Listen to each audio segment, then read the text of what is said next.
Dans cette prière révolutionnaire du Notre Père, nous avons vu Jésus qui enseigne le nom de Dieu, sa valeur et l'importance de la gloire de Dieu dans notre vie. Est-ce que vous avez porté attention sur les mots de cette prière révolutionnaire dans les 6 dernières émissions qui ont été diffusées? Je vous invite à le réécouter et ça va certainement vous inspirer. Mais ici, il y a quelque chose qui change de ton dans cette prière. Donne-nous aujourd'hui notre pain quotidien. Pardonne-nous nos offenses comme nous pardonnons aussi à ceux qui nous ont offensés. Et vous savez, le début était sur Dieu. Maintenant, il est sur nos besoins à nous. Le début nous faisait voir la beauté de Dieu. Maintenant, c'est notre dépendance de Dieu dans cette relation intime et nos circonstances quotidiennes. Et vous savez, à travers cette prière, Dieu veut transformer, et je dirais même révolutionner notre vie. Écoute bien ce chant aujourd'hui, Abba, Père, et on se retrouve par la suite.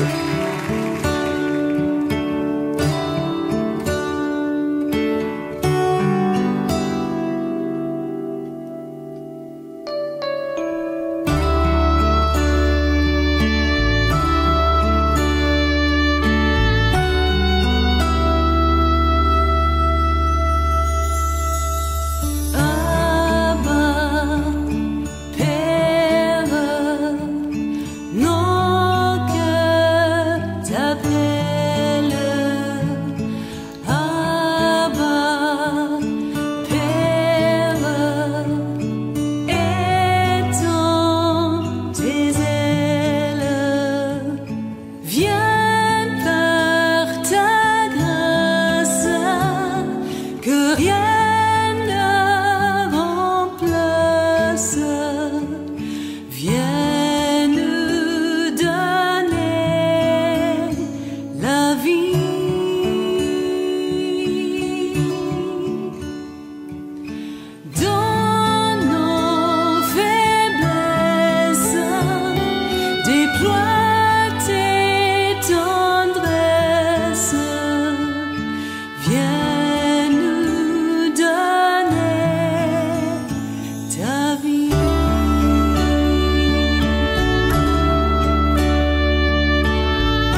Bonjour et bienvenue à votre émission du matin, l'Évangile, notre espoir. La bonne nouvelle est que la prière du Notre Père nous apprend la vérité sur le cœur du Père pour toi et moi. Notre Père qui est aux cieux, que ton nom soit sanctifié. Que ton règne vienne, que ta volonté soit faite sur la terre comme au ciel. Donne-nous aujourd'hui notre pain quotidien et aujourd'hui nous allons voir, pardonne-nous nos offenses comme nous pardonnons aussi à ceux qui nous ont offensés. Jusqu'à maintenant, dans cette prière, nous avons découvert plusieurs aspects de la personne de Dieu dans ce Notre Père, la prière. Je l'appelle la prière parce que c'est vraiment un exemple extraordinaire de la bonne nouvelle de l'Évangile dans les Saintes Écritures. La dernière, c'est que le besoin de notre dépendance à Dieu pour le pain quotidien était nécessaire de découvrir. Est-ce que tu as appris à dépendre du Père céleste pour ta subsistance? Est-ce que tu t'es incliné en lui rendant grâce pour chaque repas? Pour bien comprendre, vous savez, l'Évangile, c'est pas seulement en faisant une répétition de la prière qui fait que je la comprends ou je la reçois. Cette prière, vous savez, est enracinée dans le message de l'Évangile. C'est une affirmation profonde. Quand elle est récitée avec un cœur obéissant à ce que Jésus est venu faire dans ce monde.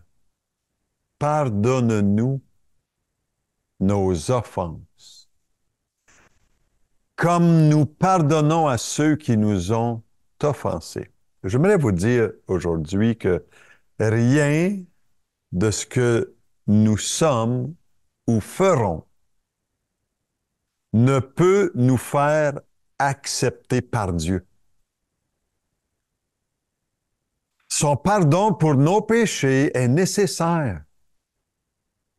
Et rien d'autre que la mort de Christ était nécessaire pour être pardonné. Pardonné, libéré. Et vous savez, il y a certaines personnes qui pensent que Jésus dit que Dieu nous pardonne uniquement si nous méritons son pardon en pardonnant les autres. Mais c'est totalement erroné. C'est complètement faux. La requête de Jésus ne dit pas « Pardonne-nous nos offenses parce que nous pardonnons aussi à ceux qui nous ont offensés. » Non, non. Mais pardonne-nous nos offenses comme, le comme, C-O-M-M-E. Nous pardonnons à ceux qui nous ont offensés. Et vous savez, il y a autant cette différence entre dire l'Évangile de Jésus-Christ que pas d'Évangile du tout, pas de bonne nouvelle du tout. Il y a une grande différence. Et vous savez, nous sommes dans le temps de Pâques cette fin de semaine et je crois qu'il est bon et nécessaire de faire une petite récapitulation sur la valeur de la venue de Jésus dans ce monde. L'apôtre Paul a résumé sa venue, l'œuvre de Christ, en un verset dans 2 Corinthiens, chapitre 5, verset 21, qui dit ceci. « Celui qui n'a point connu le péché, il l'a fait devenir péché pour nous, afin que nous devenions en lui justice de Dieu. » Vous savez, le centre du message de l'Évangile est simple. Un Dieu saint et juste doit réclamer un châtiment pour notre péché. Et par la mort, de Christ sur la croix, Dieu a exigé la punition d'un agneau sans défaut. Son nom est Jésus, l'agneau de Dieu qui ôte le péché du monde. Et combien de péchés le Seigneur m'a libéré? De l'angoisse, de la haine, de l'amertume, de la peur, et combien d'autres. Et vous savez, par la mort de Christ sur la croix, Dieu a exigé la punition d'un agneau, et cet agneau-là, son nom est Jésus. Et je crois que durant cette fin de semaine de Pâques, il est bon de se rappeler que c'est lui qui a subi sur la croix, par amour pour toi et moi, le pardon de tes péchés, de mes péchés. Il a subi cela. Et d'une manière parfaite sur la croix, Jésus a accompli tout ce qui était nécessaire à notre salut. En d'autres mots, Jésus a répondu aux exigences de la justice de Dieu. Celui qui n'a point connu le péché. Il n'a jamais connu le péché, Jésus. Il a toujours été fidèle, obéi à son Père. Il a été tenté, mais il n'a jamais succombé à la tentation.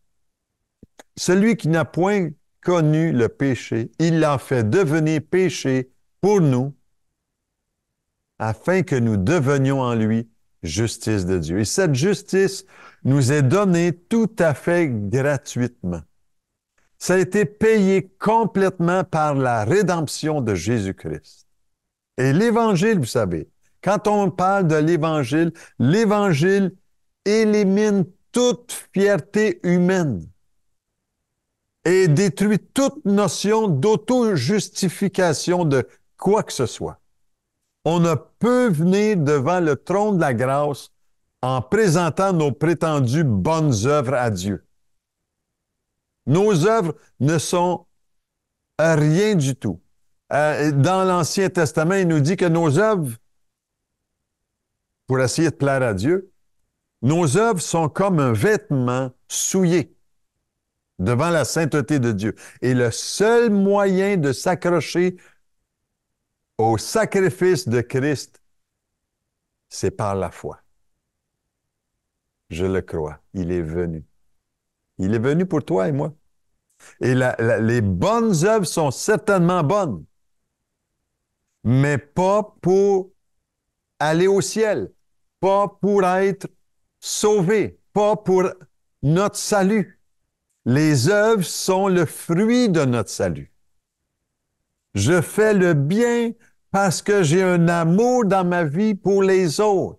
J'ai un amour pour Dieu, mais mes œuvres ne sont pas la source pour aller au ciel. Je ne pourrais jamais faire assez de bien pour aller au ciel. Si je dis cela, je mets de côté Pâques et le sacrifice de Jésus-Christ qui est venu mourir pour toi et moi. Dans Éphésiens chapitre 2, versets 8 et 9, il y a des textes tellement beaux dans ce texte, dans Éphésiens chapitre 2. Et je vais lire avec vous, c'est tellement enrichissant. Car c'est par la grâce que vous êtes sauvés, par le moyen de la foi, et cela ne vient pas de vous, c'est le don de Dieu. Ce n'est point par les œuvres afin que personne ne se glorifie, car nous sommes son ouvrage, nous avons été créés en Jésus-Christ pour de bonnes œuvres que Dieu a préparées d'avance afin que nous les pratiquions.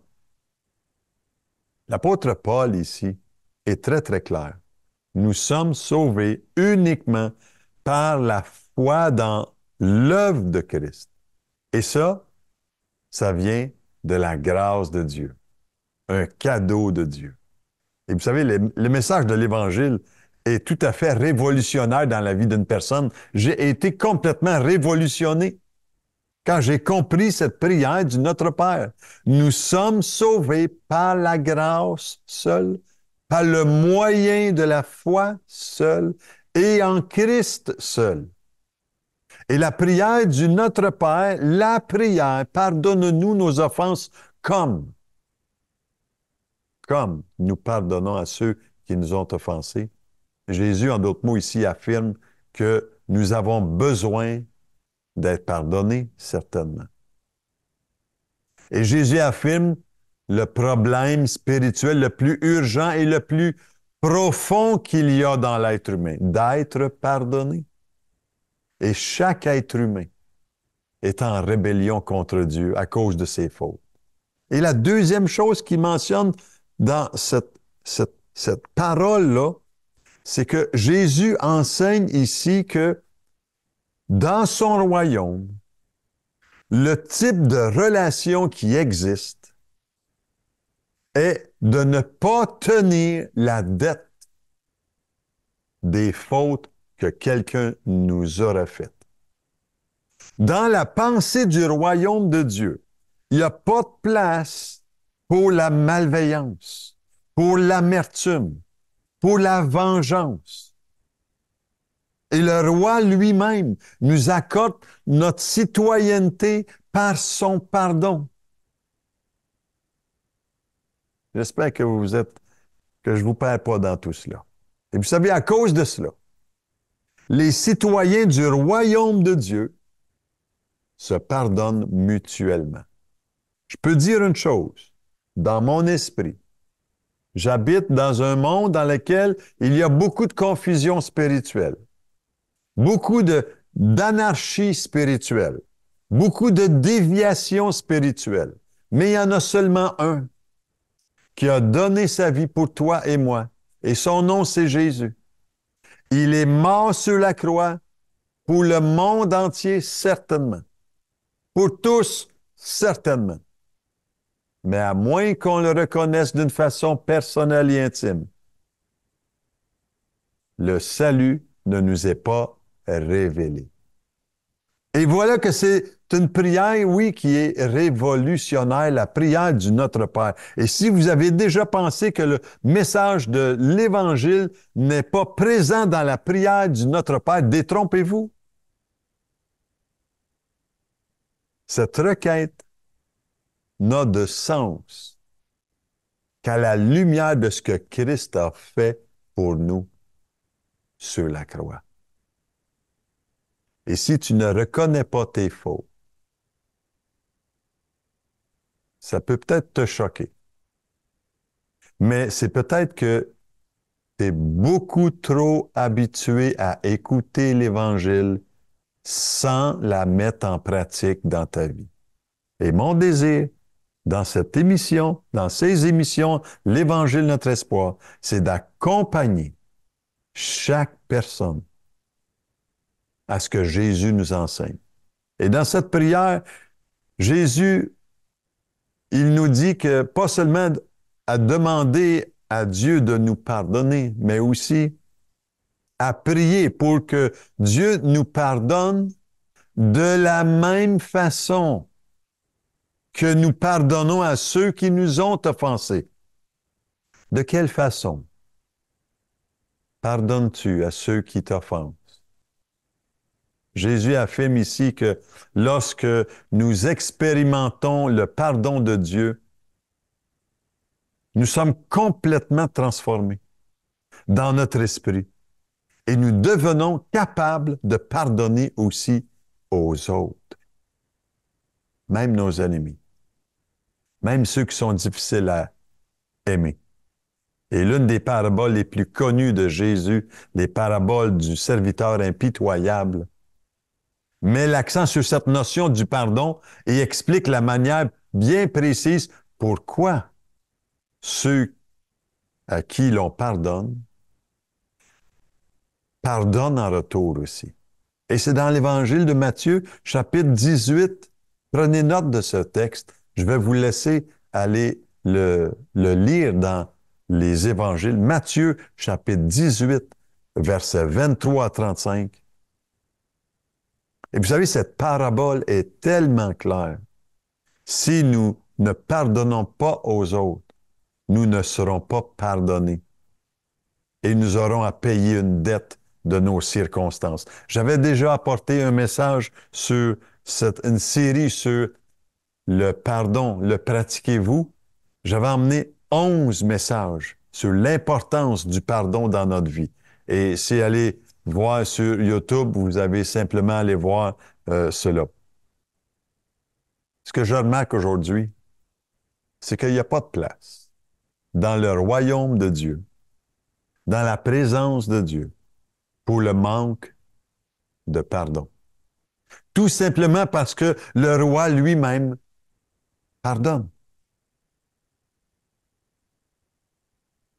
Comme le roi nous pardonne quand on se rebelle contre lui, les citoyens du royaume de Dieu se pardonnent mutuellement aussi. C'est la pensée du royaume. Vous savez, dans ces partages que je vous donne, c'est la 7e cette semaine. Je me fie à ce livre, une prière révolutionnaire le Notre Père d'Albert Mohler. Et si vous aimeriez avoir cette revue, ce livre, il me fera plaisir de vous le commander. Il s'agit de m'écrire à l'adresse courriel qui apparaît au bas de l'écran et ça me fera tellement un plaisir de vous donner une commande pour vous et vous n'aurez seulement à venir le chercher. Mais vous savez, en ce temps de Pâques, les films, les livres, et pourquoi pas, non? Tiens, allez lire dans les évangiles, Matthieu, à la fin d'Évangile, les extraits de cette fin de semaine de Pâques. L'évangile de Marc, l'évangile de Luc nous donnent des extraits. Pourquoi pas aller lire ces extraits-là? Ça va vous inspirer et vous allez être seulement renouvelé. Jésus a dit une parole sur la croix tellement puissante. Pardonne-leur, car ils ne savent ce qu'ils font. J'aimerais prier avec toi aujourd'hui, en terminant. Seigneur, merci aujourd'hui. Merci, Seigneur, qu'on est là devant toi et que toi, tu nous vois, tu nous connais. Dès le sein de ma mère, tu m'avais connu. Et tu sais par où j'ai passé, par les blessures où j'ai été blessé. Les endroits dans ma vie où est-ce que j'ai manqué de pardon. Père, je viens à toi aujourd'hui, te demandant, Seigneur, de libérer mon âme, de me pardonner, Seigneur, afin que je puisse, Seigneur, avoir, Seigneur, cette libération dans mon âme et de recevoir ton pardon afin que je sois sauvé à cause du sacrifice de ton Fils, Jésus. Père, je viens à toi aujourd'hui. Je ne comprends pas beaucoup de choses dans les évangiles, mais je comprends aujourd'hui que le sacrifice de Jésus me libère du péché dans ma vie. Viens, merci pour ton esprit, merci pour ta parole aujourd'hui, merci pour ce partage. Aide-moi à bien vivre Pâques, bien vivre ces moments de la mort et de la résurrection que tu es venu accomplir ici-bas sur terre, Seigneur. Merci, ô Dieu, aujourd'hui, pour ton Saint-Esprit qui m'aide à comprendre. Au nom de Jésus. Amen et Amen. Je vous invite à pouvoir écouter ce chant. Il te tend la main. Et on se retrouve la semaine prochaine avec une autre émission. Soyez richement bénis.